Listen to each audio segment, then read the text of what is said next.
Shout out to Renee, thanks for watching. Just got a few technical issues, we're just a little bit crooked today.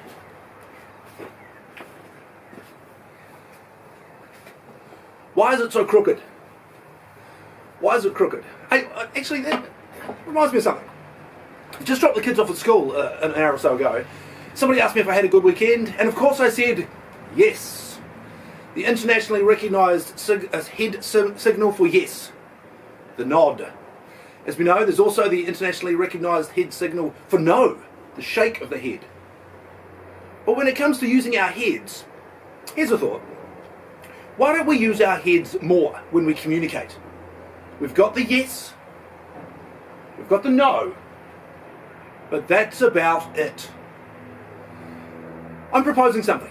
I'm going to add another 2 internationally recognised head signals that cover, let's say somebody asks you a question and you don't know the answer. You don't know. It could go either way. So you move your head either way. If you don't know the answer, I don't know. That's one. Another one, let's say you just need some time to think about it and get back to you. There's no head signal for that. So I'm proposing, if something's going round in your head, move your head round. I'll think it over. So there we go. Internationally recognised head signals. We've now got yes, no, I don't know, and I'm thinking it over. There we go. You're welcome, universe. Just one of the many benefits that come from watching the longest running weekly gardening show in the history of this or any other universe where we do live gardening. We'll take a look back at the week that was. We'll have a few jokes along the way. We will play What's in the Bag. All those things and many more are coming up right here, right now, on Monday morning live. Put a bit of extra sass on the intro this morning. Again, you're welcome, universe. Have a drink of water. You can never underestimate the value of water. Particularly when it's falling from the sky, which it did a lot last week. We had a lot of rain, with thunderstorms, lightning. It was all very exciting / scary for the kids.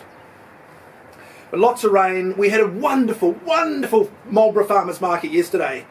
As avid viewers know, I, Benny Ward, am the market manager of the Marlborough Farmers Market.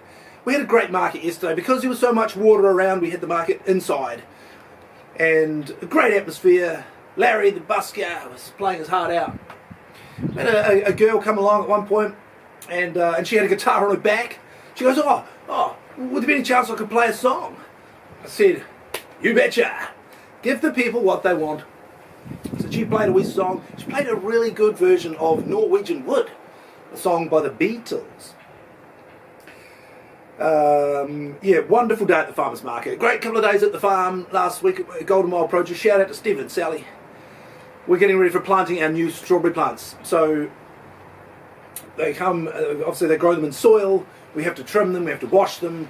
You know this drill. I've done it 4 times now, 4 years in a row. Great time at the farmers market. Had a great day yesterday. After the farmers market, Eliza said, Daddy, can we go to the arcade? And I said, sure. You know, it's such an old school thing, an old school arcade. Corbin actually on the way, he said to me, you know, Daddy, I wish there were more old school arcade games. And I was like, yeah, same. I mean, it's all very fun. You go in and you pay your money, you get your coins. You put your coins into the games and you win your tokens. You cash your tokens in for more coins, and then you spend your coins on little knickknacks, lollies, chocolates, or in Corbin's case, this dragon. Isn't it cool? Look at the dragon. I think it's made with a 3D printer. Very, very cool. Now I'm going to add this dragon to the set here on Monday Morning Live. Just pop it there, just in the corner of the screen. Now, what I try and do on Monday Morning Live, as you know, as avid viewers, I try and tie everything together. So I've got to try and tie in now this dragon to the rest of the show. Not entirely sure how I'm going to do it. If anyone can think of an idea, certainly drop a comment below and help me out, because I need it. While we think about that, let's do some live gardening. Today we're going to make some thyme. We're going to propagate thyme. In fact, we're going to propagate Spanish thyme. This is a Spanish thyme plant that I got from my good friend Lee at Mississippi Herbs. She has a stall through the spring and summer at the Marlborough Farmers Market. What I'm going to do is I'm going to propagate this simply into some water. Never underestimate the value of water. I'm going to take a cutting using the Benny's 6100 series snips. Available in the gift shop. Why not buy two? Now, the important thing when you're taking a cutting, you want to find a point where there's a lateral. Now, a lateral is a little side shoot. And you can see this here. See this one's here has come off? That started as a lateral and it's starting now to produce its own laterals.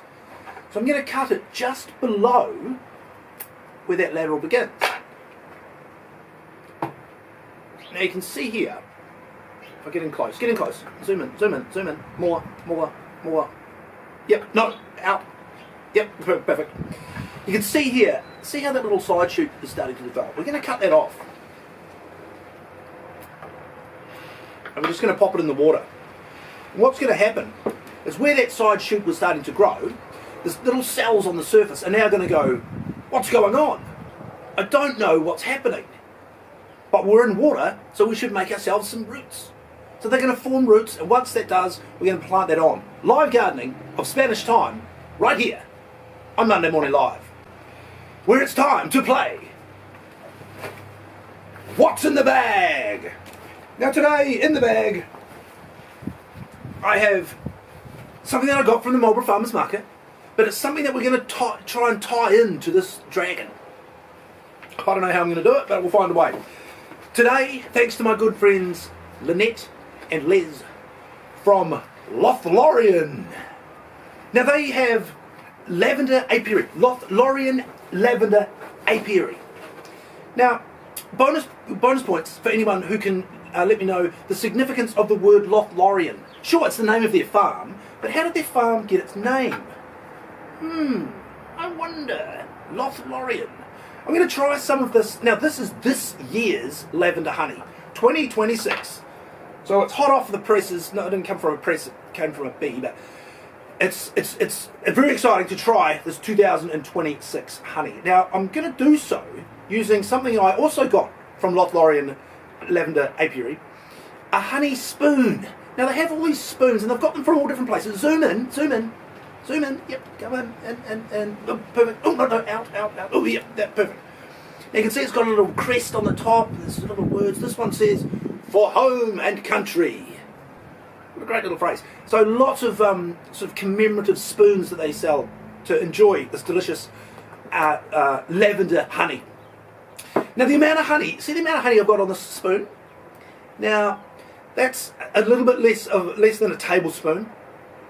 Now, one bee in its lifetime, fun fact alert, everyone, fun fact alert. Whoop, whoop, whoop. We'll add a siren in later, we'll fix it in post, we'll cut around it. So, fun fact alert, a bee will produce about between a tenth and 1/12 of a teaspoon of honey in its lifetime. So the amount of honey that I've got on the spoon now would take between 10 and 12 bees their entire lifetimes to produce. So let's try some now.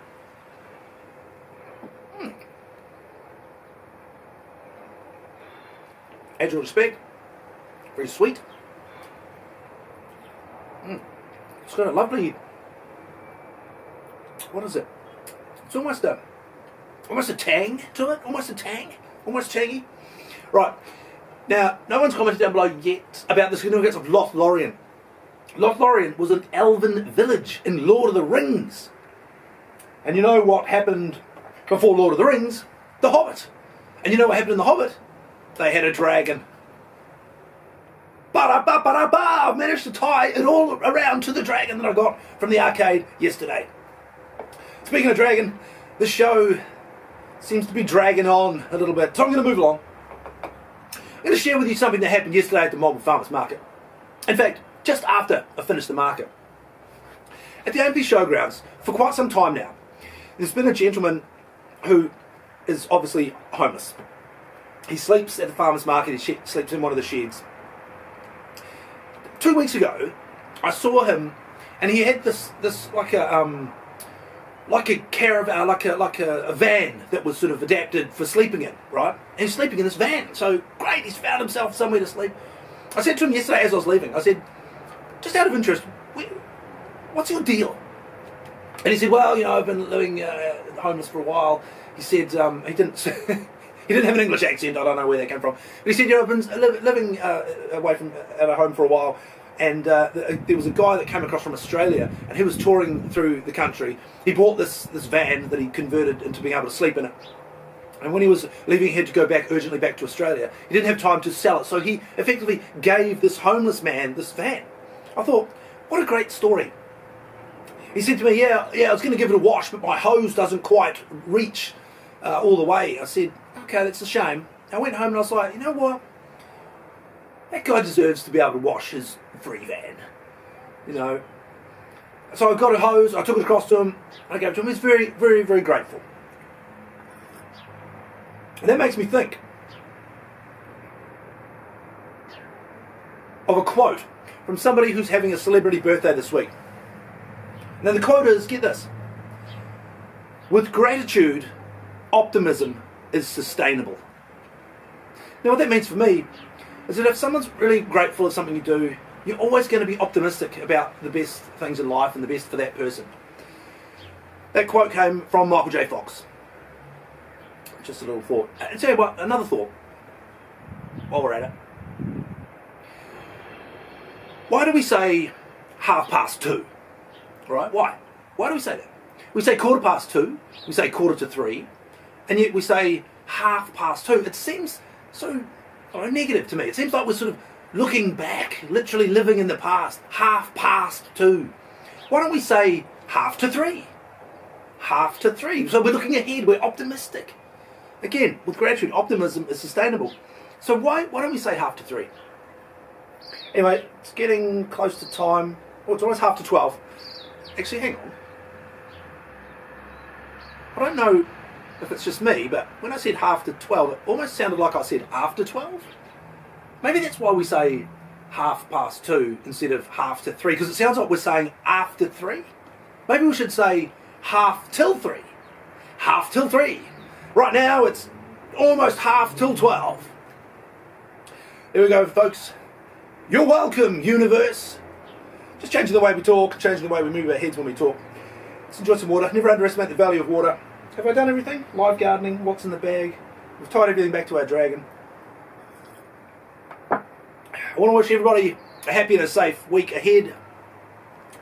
I'm looking forward to another good week on the farm, another good week at the Marlborough Farmers Market. You can see me there every Sunday morning from 9 until 12. You can see me anytime you want on my YouTube channel, which is Monday Morning Live.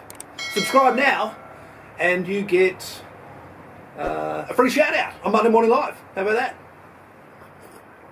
that? I, Benny Ward, will see you next time in the garden. We've got a comment. You might need a neck rub after those. Right, okay. Oh, good thing I know someone who's good at doing neck rubs. Right, enough of that. I was about to do the catchphrase. I forgot it 2 weeks ago. I forgot to do the catchphrase, and I'm rapidly running out of time. Diamonds are forever, and so is Monday Morning Live.